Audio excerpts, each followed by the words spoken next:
Les forces armées russes ont frappé un coup décisif en détruisant un ponton militaire ukrainien traversant le Seversky Donets, une opération stratégique qui pourrait avoir des répercussions importantes sur la dynamique du front. À l'aide d'un missile X-38, l'armée russe a ciblé avec une précision remarquable cette structure vitale pour les forces ukrainiennes, qui permettait le passage de troupes et de matériel militaire entre les deux rives du fleuve. Pour ne rien manquer de l'évolution de cette situation explosive, abonnez-vous et partagez cette vidéo. Cette frappe, qui a été minutieusement planifiée, a entraîné la destruction totale du ponton, stoppant ainsi toute avancée militaire ukrainienne vers Krasnolimansk. Le ministère russe de la Défense a rapidement confirmé l'attaque, soulignant son efficacité avec une vidéo qui montre l'ampleur des dégâts.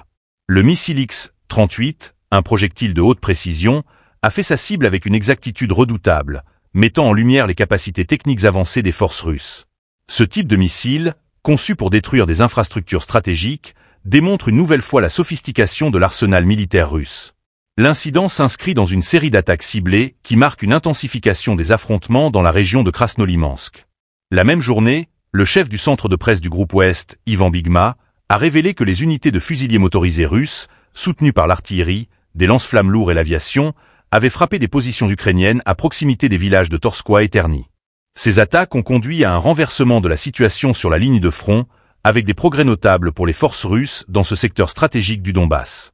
Le front est devenu de plus en plus tendu, et cette frappe ne fait qu'ajouter à l'escalade des hostilités. Les forces ukrainiennes, bien que régulièrement soutenues par des alliés occidentaux, se retrouvent confrontées à un adversaire qui semble déterminé à prendre le contrôle de la région, en infligeant des frappes ciblées sur des infrastructures essentielles. Les frappes de ce type montrent que la guerre ne se joue pas seulement sur le terrain, mais aussi dans l'espace aérien, où la technologie des missiles devient un atout majeur pour infliger des pertes à l'ennemi tout en minimisant les risques pour ses propres troupes. À mesure que les forces russes avancent, la situation devient de plus en plus complexe, les attaques croisées s'intensifiant à travers toute la région et des frappes ciblées continuant à affaiblir les positions ukrainiennes. Ce contexte crée une pression maximale sur les deux camps, avec des ramifications géopolitiques qui risquent de peser lourdement sur l'équilibre régional.